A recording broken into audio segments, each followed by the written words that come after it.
কেমন আছো সবাই? আশা করছি যে যেখানে আছো অনেক ভালো আছো, সুস্থ আছো। আমরাও কিন্তু অনেক ভালো আছি। তো দেখো সকাল সকাল কিন্তু আমি উঠে পড়লাম। আজকে অনেকটাই সকালে উঠেছি। আর এখন তো ঠান্ডা পড়ে গেছে, তোমরা জানো, তো সোয়েটার পরেছি আমি আর কি। তো উঠে আর কি সবার আগে আমি উঠান টুঠানগুলো আর কি ঝাড় দিয়ে নিচ্ছি, কারণ মার শরীর খারাপ, এখনও তো ভালো হয়নি সেরমভাবে। তো সেই কারণে দেখো আমি এখন উঠানটা আগে ঝাড় দিয়ে নিচ্ছি। আর বাকি টুকটাক কাজ আছে সেগুলো করতে হবে। আর বাড়িতে কিন্তু আজকে অনেক কাজ আছে, কিসের জন্য না জন্য আমি পরে বলবো। ভিডিওটা স্কিপ না করে পুরোটা দেখো, তাহলে অবশ্যই ভালো লাগবে। তো দেখো আমার প্রায় ওদিকটা কমপ্লিট হয়ে গেল ঝাড় দেওয়া। এখন আমি এদিকে চলে আসলাম। তো ঝাড়টা দিয়ে এখন মাটি নেওয়ার জন্য আসলাম। ঘর লেপবো, তাই আগে মাটিটা গুলিয়ে রাখবো, তাহলে পরে লেপতে ভালো লাগে আর কি। আর এই জায়গাটা দেখো মাটিগুলো আর কি সরিয়ে এই দিকটা এনে রেখেছে। আর আগে কিন্তু সামনে ছিল আরও, মা আর কি এনে এদিকটায় সুন্দর করে আর কি রেখে দিয়েছে এই মাটিগুলো আর কি ঘর লেপার জন্যই। তো সেই কারণে এদিকে এই সাইডে ঢেকে ঢুকে রেখে দিয়েছে। তারপরে বিয়ে বাড়িতে গিয়েছিলাম সেই শাড়িটাই। তো সেই শাড়িটা আমি আর কি রোদ্রে বের করে দিচ্ছি, একটু শুকিয়ে যাবে, তারপরে ভাঁজ করে রাখবো। আর এই শাড়িটা কিন্তু আমার না, আমার বান্ধবীর শাড়ি আমি নিয়ে এসেছিলাম পরার জন্য। তো সেই জন্য দেখো আমি রেখে দিলাম, পরে ওকে দিয়ে আসবো। তো এই যে এখন আমি দোকানে যাব। তো দোকানে যাওয়ার জন্য গামছা একটা ভেজা ছিল, তো বাইরের দিকে শুকোতে দিয়ে দোকানে যাব। তার আগে দেখো এই যে এরা কি সুন্দর রোদের মধ্যে দাঁড়িয়ে আছে, আর একজন এই যে শুয়ে আছে। আর এর বোন লালটি, ও কিন্তু মারা গেছে। তো কালকে না আজকে সকালে হয়তো মারা গেছে। তো ঠান্ডার কারণে ও হয়তো মারা গেছে, শরীর ভালো ছিল না। তো বুঝতে পারিনি আমরা, এমনি হয়তো আমরা ভেবেছিলাম খিদার জন্য কান্না করে, এমনি অনেক যত্নে রাখা হয়। তবু মারা গেছে, কি করা যাবে, যে থাকবে না ওকে তো রাখা যাবে না, তাই না? তো দোকান থেকে আমি নিনমার নিয়ে আসলাম। আর এদিকে দেখো ফুল গাছগুলো এদিকে এনে দিয়েছি, রোদ পায় সকাল টাইমটা, সের জন্য আর কি ভালো হচ্ছে এখন। আর এই যে এদিকে গোলাপের চারাও গেড়েছি। তো আমি বাড়িতে এসে দেখো এখন নিরমা জল আর কি গুলিয়ে নিচ্ছি, কাপড় আছে কয়েকটা, তো সেগুলো আর কি ভিজিয়ে রাখবো, তারপর ধুবো একটু পরে। তো বাসন টাসনও মাজতে হবে, অনেক কাজ আজকে বাড়িতে। ঘরটা লেপবো, বাকি ঘর পরিষ্কার করতে হবে, জামা কাপড় ধোয়া টোয়া অনেক কিছু আছে। তো দেখো আমি জামা কাপড়ের দিকে ভিজিয়ে রেখে আমি এখন বাসন কয়টা মেজে নিব। তো বাসন তো সকালে জানোই কতগুলো বাসন বের হয়, কালকে রাতে রান্না করা বাসন টাসন অনেক কিছু। আর কালকে রাত্রে না গ্যাসে রান্না করেছে, তো গ্যাসের বাসনই, আর উনুনের বাসন সেরম নেই আর কি, কাজল নেই। তো যাই হোক, এদিকে দেখো আমার বাসন মাজা কমপ্লিট। এখন আমি ধুয়ে নিচ্ছি আর জামা কাপড়গুলো ধুবো, কারণ পরে রোদটা না, ঠান্ডার দিনে আমাদের বাড়ির থেকে রোদটা আর কি তাড়াতাড়ি চলে যায়। সকাল টাইমটা আর কি রোদ আসে, তারপরে না 11:30 12টা হতে হতে রোদটা চলে যায়। কারণ আমার বাড়ির পিছনে দেখতেই তো পারো তোমরা কত গাছপালা, তো সেই কারণে গাছের জন্য না রোদটা আসে না। তো সকাল সকাল আর কি কাপড় ধুলে সকাল সকাল ধুতে হয়। তারপরে দেখো আমি এদিকে জামা কাপড় ধুয়ে নিচ্ছি। আর দিদি না আজকে এখনও উঠেনি, আমি বারবার ওকে ডাকছি যে ওঠ ওঠ, অনেক কাজ আছে বাড়িতে, কিন্তু ওর ঘুমই হয়নি। সেই কারণে ও বলছে পরে উঠবো পরে উঠবো। তাই আমি একা একাই সব কাজ বাজ করছি, যতটুকু পারবো একাই করবো, তারপরে দিদি উঠে করবে। আর মাও শুয়ে আছে, মার শরীরটা আজকে একটু বেশি খারাপ লাগছে, মালিশ করে নাকি আরও বেশি ব্যথা হয়েছে। তো যাই হোক, আর পরে আর দেখো এদিকে আমি চলে আসলাম জামা কাপড়গুলো মেলতে দেওয়ার জন্য। তো এই যে ধোয়া তো সব হয়ে গেছে। মা শাড়ি টাড়ি, মা তো এখন হাত নাড়াতে পারে না, সেরকম কলও পাম্প দিতে পারে না, আর কাজ টাজ করতেও পারে না। তো এই যে তারপরে দেখো গৌরীকে আমাদের বিক্রি করে দিয়েছে, তো গৌরীকে নেওয়ার জন্য চলে এসেছে। এই মুহূর্তটা যে কতটা কষ্টকর আমি বোঝানো যাবে না, তোমাদেরকে আমি বলে বোঝাতে পারবো না। আমার এত কষ্ট লেগেছে, এত আমি কান্না করেছি। আর এদিকে লক্ষ্মীও দেখো কিভাবে কান্না করছে।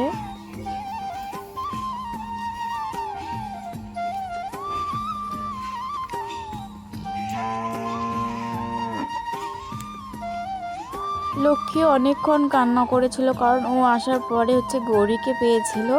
তো আমার কি বলবো, আমার এখনও কান্না পাচ্ছে। আমি গৌরীকে অনেক ভালোবাসতাম, কিন্তু কি করা যাবে, সময়ের এখন কি বলবো আমি বুঝতেও পারছি না। টাকার দরকার ছিল, আর তার মধ্যে দেশি গরু সেরকম নাকি দুধও দিবে না, আর অনেক না জায়গায় বেঁধে রাখলে অনেক নোংরা করে, ভালো না নাকি ওর স্বভাব। সেই কারণে বিক্রি করে দিয়েছে, টাকার প্রয়োজনও ছিল সেই কারণে। তো যাক, আমি বলেছিলাম যদি আমার কাছে টাকা থাকতো আমি নিজে কিনে নিতাম, তো টাকাটা এই জন্য কিনতে পারিনি। তো যাই হোক, তো যাই হোক, ওগুলো কথা ভেবে তো আর লাভ নেই, এখনও কষ্ট হয় আর সারা জীবন মনে রাখবো, কষ্ট হবে।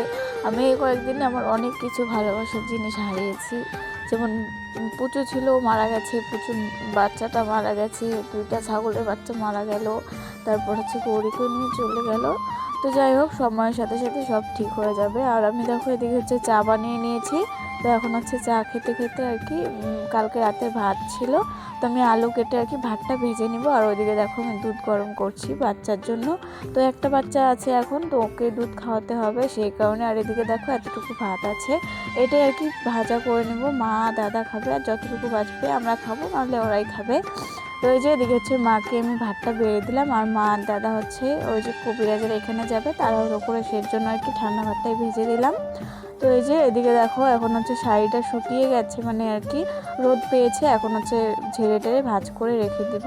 আর এই যে এদিকে এখন দেখো মা হচ্ছে যাবে, সেই কারণে মা চুলটা বেঁধে দিচ্ছি, তেল দিয়ে দিলাম, নারকেল তেল দিলাম। আর এই দেখো এই জায়গাটা আর কি দেখিয়ে দিচ্ছিলো, ওই সাইডটাতে নাকি ব্যথা আর কি ফুলেওছে অনেকটা, হাতটা মা নাড়াতেই পারে না। তো এই যে দেখো মাকে রেডি করিয়ে দিলাম, মা এখন হেঁটে হেঁটে যাচ্ছে, দাদার সাথে যাবে আর কি, সাইকেলেই যাবে। তো এই যে মা দাদা চলে গেল, কারণ অনেক টাকা লাগে আর কি, যাওয়া আসা গাড়ি ভাড়া অনেক লাগে, সেই কারণে দাদা বললো আমি যখন আছি, সাইকেলটাও আছে, তো আমি নিয়ে যাই। তো ওদিকে তো ওরা চলে গেল। এখন দেখো চলে আসলাম ঘরে, ছাগলের ঘরটা পরিষ্কার করার জন্য। তো মা তো হচ্ছে করতে পারে না, তোমরা জানো, সেই কারণে দেখো আমি পরিষ্কার করে নিচ্ছি। আর দিদি কিন্তু বাইরে রান্না টান্না করছে, ও উঠেছে, তোমরা একটু ওকে তো দেখলেই উঠে গেছে। ওরও শরীর ভালো না, কাশি সর্দি, মানে আমাদের বাড়িতে লেগেই আছে একটার পর একটা, কিছু না কিছু, সময়টা অনেক খারাপ যাচ্ছে। তো এই যে দেখো এখন হচ্ছে আমি জল নিয়ে এসেছি, বালতিতে জল এনে আর কি ঢেলে ঢেলে সুন্দর করে ধুয়ে নিলাম, কারণ হচ্ছে বাথরুম টাথরুম করে মানে খুব গন্ধ করছিল আজকে, মানে একদম কাদা কাদা হয়েছিল নিচটা, আর ঘরটাতে লেপতে হবে, সেই কারণে আমি আর কি জল দিয়ে পরিষ্কার করে নিয়েছি দেখো। আর এখন দেখো এদিকে চলে আসলাম ঘরে আর কি, এই সাইডে বিছানাটা গোছানোর জন্য। আর হচ্ছে ঘরটা একদম এলোমেলো হয়ে আছে, সবটা পরিষ্কার করতে হবে, তো জামা কাপড়গুলো ভাঁজ করতে হবে। এদিকটা দেখো টেবিলটা পরিষ্কার করার জন্য চলে আসলাম। আর আমার মাথায় আজকে মানে কী হচ্ছিলো, মনটা তো এমনিতেই ভালো না, অনেক খারাপ ছিল, নিজের মতো কাজ করছিলাম। আর এই আয়নাটা নিয়ে, আয়নাটা হচ্ছে আমাদের ড্রেসিংয়ের আর কি আগের মানে কাজটা, তো ওটা হচ্ছে নিচটা আর কি ভেঙে গেছিলো, তো সেই কারণে দেখো আমি একটু মানে সমান করতে গিয়ে পুরো আয়নাটা একদম ভেঙে দিলাম। তো কী করা যাবে, ভেঙে গেছে, তো অনেকগুলো আমি ফেলে দিব আর কি, রেখে দিব, মা এসে তারপরে মানে কোথায় ফেলবে ফেলে দিবে। তো এই যে এদিকে এখন ছোটো আয়নাটা রেখে দিলাম, আর জিনিস টিনিসগুলো হচ্ছে গুছিয়ে রাখছি। আর জামা কাপড় দেখো ওখানে কতগুলো আর কি রাখা হয়েছে, তো ওগুলো আবার ভাঁজ টাজ করতে হবে, রোদ্রে দিয়েছি, পরে ভাঁজ করে রেখে দিব। এই ঘরটাতে চলে আসলাম এখন হচ্ছে ড্রেসিংগুলো এখন সব গুছোতে হবে, সবটুকু ঘর আজকে আর কি গুছিয়ে রাখবো যতটুকু পারি, কালকে বাড়িতে লোকজন আসবে সেই কারণেই। তো তারপর দেখো গ্যাসটা মোছার জন্য আসলাম, সকালবেলা তো এমনি মুছে রেখেছিলাম, এখন হচ্ছে নির্মা জল টল নিয়ে আসলাম মোছার জন্য, কারণ দাগ দাগ হয়েছে কেমন জানি। তো হচ্ছে এই যে দেখো মুছে নিলাম সুন্দর করে। আর পরিষ্কার করে তো রাখলে হচ্ছে সব জিনিসই ভালো লাগে জানোই, আর নোংরা জিনিস দেখতে ইচ্ছে করে না। তারপরে আর একটা কাণ্ড ঘটে গেল আমার সাথে, আমি হচ্ছে ঘর পরিষ্কার করে ঝাড় দিচ্ছিলাম, আর আমার সাথে কি হয়ে গেল দেখো, মার আর কি জড়িবুটিওয়ালা ওষুধ দিয়েছিল কবিরাজ, তো সেটাই আমি ভিজিয়ে রেখেছিলাম, সবটা দেখো পড়ে গেছে। আমি না টেবিলটা আর কি হেলিয়েছি নিচটা ঝাড় দেওয়ার জন্য, আর আমার মনে ছিল না যে টেবিলের উপরে ওষুধ ছিল, তো আর কি সবটা ওষুধ আমার পিঠের উপরে পড়ে গেছে, সব ওষুধ নষ্ট হয়ে গেছে। তো আর যতটুকু আছে অতটুকু আর কি আমি গুঁড়ো করে ভিজিয়ে রাখলাম, মা জানলে আমাকে অনেক গালি দিবে। তো যাই হোক, এদিকে দেখো ঘরটা মুছে নিলাম, এখন হচ্ছে বাইরেটা চলে আসলাম, বারান্দাটাও দেখো সুন্দর করে মুছে নিচ্ছি, একটু আর কি ডিজাইন ডিজাইন করে লেপছি আজকে।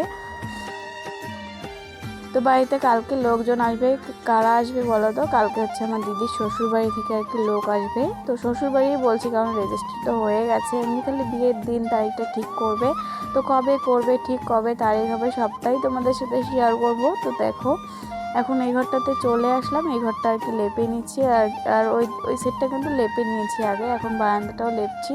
তো একটু একটু করে আজকে দেখাচ্ছি, পুরোটা দেখানো সম্ভব না। আর এদিকে দেখো এখন হচ্ছে এই আর কি রিংটা আর কি প্লেটটা যে আছে, আমি যেটাতে দাঁড়িয়ে আছি ওই সাইডে ছিল, তো দিদি আর আমি মিলে দেখো এইদিকে নিয়ে আসলাম, আর মাও চলে এসেছে কবিরাজের এখান থেকে।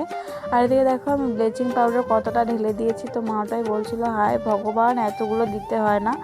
তো আমি তো জানি না, আমি না বেশিটুকু আর কি ঢেলে দিয়েছি। তারপরে একটু ঘষে টষে পরিষ্কার করলাম। এখন হচ্ছে বাসন ছিল যেগুলো টুকটাক কয়েকটা, ওগুলো আর কি মেজে নিচ্ছি।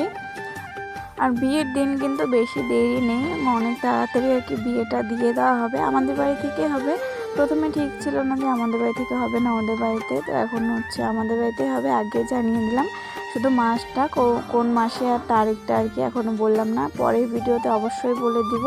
তো এখন দেখো স্নান করে আমি এখন জল খাওয়ার জন্য আর কি জলগুলো ভরে রাখছি রাতের জন্য, কারণ পরে না ঠান্ডার দিন না, সন্ধ্যার সময় ঠান্ডা লাগে, খুব ভরতে ইচ্ছা করে না। এখন দেখো জামা কাপড়গুলো যেগুলো আর কি রোদে দিয়ে রেখেছিলাম ওগুলো আর কি তুলে তুলে রাখছি, ভাঁজ করতে হবে। আর এই যে এই প্লাস্টিকটা দেখো, ওটা হচ্ছে টেবিলের আর কি, ওটা ধুয়ে মেলতে দিয়েছিলাম, তো এটাও শুকিয়ে গেছে। এখন আর কি এটা পেতে দিব হচ্ছে সুন্দর করে। আর জামা কাপড় দেখছো কতগুলো আমার মাথার উপর ঝুলছে, তো আমি ওইখানটা কিন্তু ওর বাস্কেটটা রেখেছি, তবু আর কি তারের মধ্যে ঝুলিয়ে ঝুলিয়ে রেখে দেয়, তো আমি এগুলো এখন আর কি ভাঁজ করে করে রেখে দিব। আর আজকে মামা মামির আজকে আসতে বলেছিল, কিন্তু ওরা নাকি কালকে আসবে। তো হচ্ছে দেখো এদিকে হচ্ছে আমি সুন্দর করে এগুলো ভাজ টাজ করে রেখে দিলাম। আর এখন হচ্ছে ভাত নিয়ে বসলাম। সারাদিন আমি ভাত খাইনি, তো খুব খিদে পেয়েছিল, না খেয়ে আছে সারাদিন। সকালে চা খেয়েছিলাম, তো অনেক খিদে পেয়েছিল, পেটটা ব্যথা করছিল, তাড়াহুড়ো করে আমি আর কি ভাতটা নিয়ে এখন খাওয়ার জন্য বসে পড়লাম। আর ডাল রান্না করেছিল, বেগুন ভাজি ছিল, তারপরে হচ্ছে আরেকটা কি এখন ঠিক মনে পড়ছে না আমার। তো এই যে দেখো এদিকে হচ্ছে পাঁপড়ও ছিল, তো কাঁচা লঙ্কা দিয়ে আমি একদম তাড়াতাড়ি করে একদম খেয়ে নিচ্ছি। তো খাওয়া দাওয়া করে এখন দেখো রাত্রে হচ্ছে চা বানাবো। তো সন্ধ্যা হয়ে গেছে, চা বসিয়ে দিলাম আমি এখন। তো চা দিয়ে না কী খাবো করে করে তারপরে হচ্ছে পাঁপড় ছিল, তো এদিকে দেখো আমি পাঁপড় ভেজে নিচ্ছি, কারণ বিস্কুট দিয়ে না সবসময় চা খেতে ইচ্ছা করে না। তো ওইদিকে চা যা হলে হচ্ছে, আর এদিকে হচ্ছে আমি পাঁপড় কয়টা ভেজে নিচ্ছি। আর আমি না অনেকদিন পরে হচ্ছে বেনি করলাম, দেখতে কিন্তু খুব সুন্দর লাগছে, তাই না? এই যে আমার চা পাঁপড় হয়ে গেছে রেডি। তো এখন হচ্ছে খাওয়া দাওয়া করে চলে আসলাম রাতে রান্না করার জন্য। তো এদিকে হচ্ছে ডাল রান্না করব, মাছ ডাল, তো হচ্ছে ভেজে নিচ্ছি আগে। আর ওদিকে না দিদির সাথে আর কি গল্প করছিলাম কালকে কি হবে না হবে সেগুলো নিয়ে। আর সাইডে কিন্তু দেখতে পাচ্ছ ভাত বসিয়ে দিয়েছি, আর এদিকে আমার ডালটা আর কি হয়ে গেছে সেদ্ধ, অনেকক্ষণ লেগেছে ডালটা সেদ্ধ হতে। তো এখন হচ্ছে ডালটা আমি সম্বাস দিয়ে দিলাম। তো হচ্ছে কি কি দিতে লাগে মাছ ডালে আমাকে তোমরা কমেন্ট করে জানিয়ে। তো আমি হচ্ছে এখানে দিয়েছি জিরে আদা টাদা দিয়ে আর কি দিয়েছি, রসুন দিয়েও দেওয়া যায় নাকি। তো হচ্ছে আর একদিন বানালে রসুন দিয়ে বানাবো। এখন দেখো রান্না হয়ে গেছে, বাবার জন্য ভাত বেড়ে নিচ্ছি, আর দাদা পরে খাবে, দাদা এখন বাড়িতে নেই। তো এই যে দেখো সব কিছু আর কি রেডি করে নিচ্ছি, দুপুরে যা যা ছিল তাও আর কি দিয়ে দিলাম। রাত্রে শুধু ডাল রান্না করলাম আর হচ্ছে পাঁপড় ভাজা। তো আজকের জন্য এতটুকু, দেখা হবে আবার কালকে। সবাই ভালো থেকো, সুস্থ থেকো, সবাইকে টাটা বাই। আর কালকে ভিডিওটা অনেক ধামাকাদার হবে, সবাই দেখো।